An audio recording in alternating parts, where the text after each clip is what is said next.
नमस्कार. तर हे एक मला काही प्रसंग मी वाचलेले, ऐकलेले आठवले आणि मला असं पटलं विचारशक्तीला, की जीवनामध्ये प्रत्येक घटना आनंदाच्या, दुःखाच्या असे कुठलेही प्रसंग घडतात, ते आपल्या आपल्या प्रारब्धाप्रमाणे, नशिबाप्रमाणे. आपण म्हणतो, की तुम्ही तिकडे गेला नसतं तर असं झालं नसतं. हा इकडून गेला असता तर वाचला असता.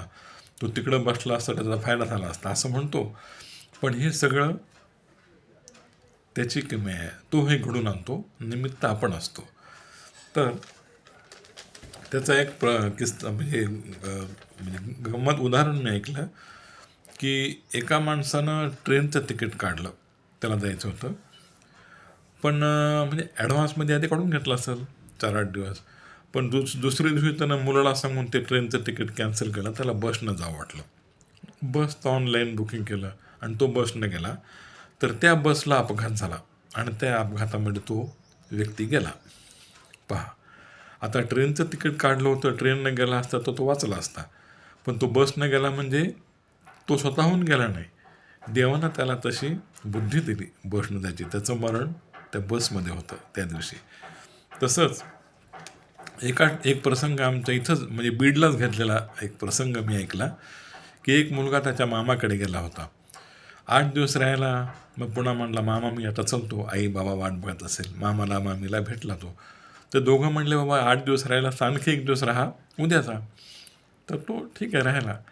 पण त्या दिवशी तो रात्री झोपला आणि खिडकीतून एक साप आला आणि एवढे 8-10 लोक होते. त्या सर्वांना डवलून तो साप फक्त ह्याच्याजवळ येऊन ह्याला चावला, त्या मुलाला, आणि निघून गेला. त्याला झोपेत त्याचा प्राण गेला. आता हे पहा, हे कसं झालं?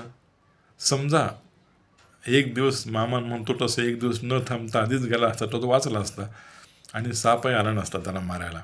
पण ही नियतीची योजना आहे. आपल्या नशिबात जे लिहिलं तसं होतं असतं. आपण फक्त कारणीभूत असतो त्याला. तर एका ठिकाणी पुन्हा एकानं सांगितलं आम्हाला प्रसंग. तर दुपारी जेवण फिवण करून तो जातो म्हणला होता. त्या पाहुण्याकडे आला होता. तर ते गेला निघून दुपारी. तर एकदम त्याला वाटलं दुपारी जायचं, एवढे सकाळीच जावं, घरी आपली पेंडिंग काम आहेत म्हणून तो सकाळीच गेला.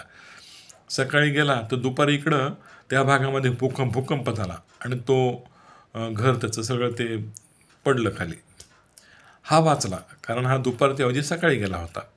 आता हे कसं झालं? त्याचं मरण त्या दिवशी नव्हतं, घरातल्या बाकीच्या लोकांचं होतं. देवानं त्याला वाचवलं, तिकडं जायची शक्ती दिली आणि तो वाचला. हे सगळं आपण म्हणतो, पण करून घेतो तो. पुन्हा अजून एक असाच प्रसंग आम्ही ऐकला, की बसमध्ये एक प्रवासी बसला होता. ज्या खिडकीत तो बसला होता तिकडून ऊन फार यायलं होतं, भयंकर ऊन. तो कंटाळून बसच्या विरुद्ध बाजूला येऊन बसला, खिडकीला टेकून. तिकडं जरा सावली होती. तर थोड्या वेळानं काय झालं, तिकडून एक बस आली. तो जिकडं जाऊन बसला त्या बस ट्रकची किंवा बसची दोन्ही साईडची टक्कर झाली आणि त्या खिडकीजवळ लेटून बसलेल्या सगळ्या प्रवाशांना भयानक अपघात झाला. डोक्याला, कानाला, गालाला असं रक्त झालं सगळं. वाचला तो, मेला कोणी नाही. पण सांगायचं काय, की तिकडं ऊन लागायला म्हणून तो इकडून बसला आणि इकडंच अपघात झाला. मग त्याला वाटलं असेल की आपण तिकडंच बसलो होतो उन्हात तर हरकत नाही, थोडं ऊन सोसलं असतं पण अपघात झाला नसता. पण हे आपण म्हणतो, होतं सगळं त्याच्या मर्जीनं. पुन्हा आम्ही ते एक अगदी गंमतशीर अशी गोष्ट ऐकली, की एक माणूस जंगलातून जात असताना त्याला एक मोठा साप दिसला म्हणे. अति लांब लचक साप, मोठा फणाकडून चालला. तो पटकन एका झाडाच्या मागे लपला आणि त्याच्या समोरून तो साप असा गेला निघून. विशाल साप असा सळसळ करीत निघून गेला. इतका मोठा साप त्यानं पाहिलाच नाही. आणि शेवटी जाताना त्या सापाची फक्त शेपटी त्याला दिसली. आणि साप निघून गेला आणि शेपटी थोडी उरली मागं. त्यानं फक्त त्या शेपटीला असा हात लावला. त्या शेपटीला असा हात लावला उत्सुकतेनं, तर ते शेपटी तिथं गळून पडली आणि त्याचा सोन्याचा तुकडा झाला. ते सोनं लाखो रुपयाला त्यानं विकलं. आता त्याला वाटलं, पूर्ण सापाच्या अंगावरून जर हात फिरवला असता तर किती सोनं मिळालं असतं. पण देवानं त्याला तेवढंच द्यायचं ठरवलं होतं, तेवढं दिलं.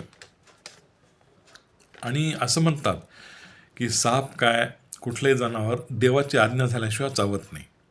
तुम्ही सापाच्या नागाच्या जवळून जरी गेलात आणि आपलं मरण नसेल तर तो साप तुम्हाला चावणार नाही. पण तुम्ही कितीही सुरक्षित जागी बसलात आणि देवानं जर त्याला आज्ञा केली तर तो साप तिथे येऊन आपल्याला चावतो.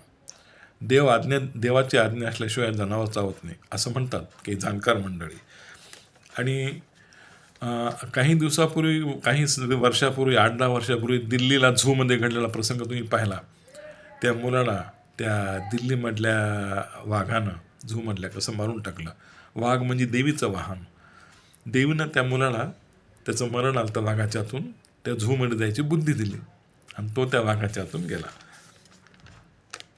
आता एका माणसानं म्हणे असं ऐकलं आम्ही, शिवलीलामृताचे पारायण केले, 100 पारायण केले. एका माणसानं शिवलीलामृत वाचलं, 100 पारायणं, आणि त्याला 20 लाखाची लॉटरी लागली. पहा, हे एक दुसरं वेगळं असं उदाहरण. म्हणजे देव फुकट सेवा घेत नाही, आपलं काहीतरी देतो. आणि केरळमधलंच एक उदाहरण तुम्ही वाचाल असेल पेपरमध्ये. एका मुलानं म्हणे शेकडो लॉटरीचे तिकीट घेतले पण त्याला काही बक्षीस लागणं. शेवटी त्याला वाटलं आता एकच तिकीट घेतो मी शेवटचं आणि पुन्हा लॉटरी तिकीट घ्यायचंच नाही असं त्यानं ठरवलं. त्याने ते तिकीट घेतलं आणि त्या तिकिटाला 12 कोटी रुपयाचं बक्षीस लागलं. पहा, आता त्याला काय वाटलं असेल, 12 कोटी रुपयाचं बक्षीस म्हणजे छप्पर फाडके. देव देतो ते असं देतो एकदम. तर हे असे एक एक प्रसंग, असे हजारो प्रसंग आहेत.